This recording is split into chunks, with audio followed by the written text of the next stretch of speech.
I've talked to people between 14 and 40 who have told me that they are really kind of unhappy with the state of music right now.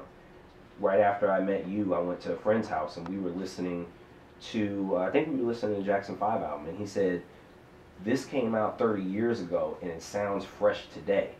With all these artists that you work with, legendary artists, people that have basically laid the foundation, people that we're still sampling today, was there a mentality going in saying, we want to make this timeless, or we want to make sure that people 50, 60, 100 years from now still play it? What do you think may have changed in the mind state? Do you think that there's a change, or is this a conversation that's always... You see, I'm over here just kind of glowing while you ask the question, because what changed is, it's a real simple thing that no one ever addresses. All those hit records of before were done by people playing together, were done by people adding ideas. If you get the story behind a number of hit records, it may have conceivably gone in one way and come out a whole nother way. I'll give you one big case in point. For Love or Money, the OJs. The song was based on don't, don't, don't, don't, don't, don't, don't, don't, don't, don't. But Anthony Jackson, the bass player, who was experimenting with playing with a pick, came up with doo doo doo doo doo doo doo doo doo, and then the song started. Well, that's a signature, and that signature was based on a session musician coming in the session and adding his thing. A lot of the Temptations music with Wah Wah Watson playing, that gave it a whole nother thing. So I'm saying that to say, back in the day, musicians got in a room and didn't come out until they had something. Nowadays, a guy sits in a room similar to this. He puts down a bass, he puts down a drum track, he puts down a keyboard track, puts down whatever. And then he may ask someone to play with that.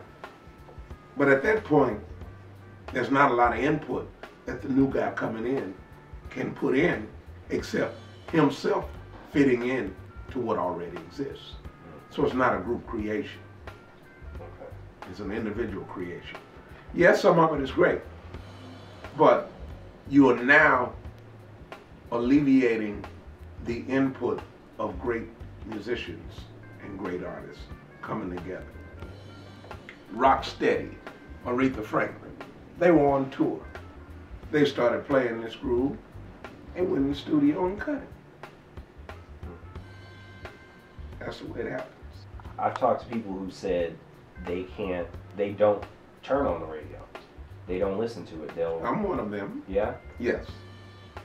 Why? What happened? What do you think happened? How is it that we're at the point now where just today I had someone say there's no good music anymore? It's the same. Well, I won't say that there's no good music. I disagree with that, but I don't want to turn on the radio and have to be pigeonholed into what I can listen to. And now you have to have in your mind what you want to hear when you turn on the radio. And they're not going to give you anything different. You have to go searching. In today's pop-tart generation, how many people have that kind of time? We used to wait on someone to say, okay, this is what everybody's into, but you got to check out this new thing that just hit my desk. Check it out. Now, at that point, you're respecting the listener to say, you be the judge. You like it, fine. If you don't worry about it. The second part of that is, we don't have to decide what it is. All we got to decide is whether we like it or not, and whether we like it enough to buy it. So I don't listen to the radio. I buy a lot of CDs still, and CD stores are becoming as extinct as the dinosaur. But I go out and I find a lot of not good music, great music, like that half the world never hears.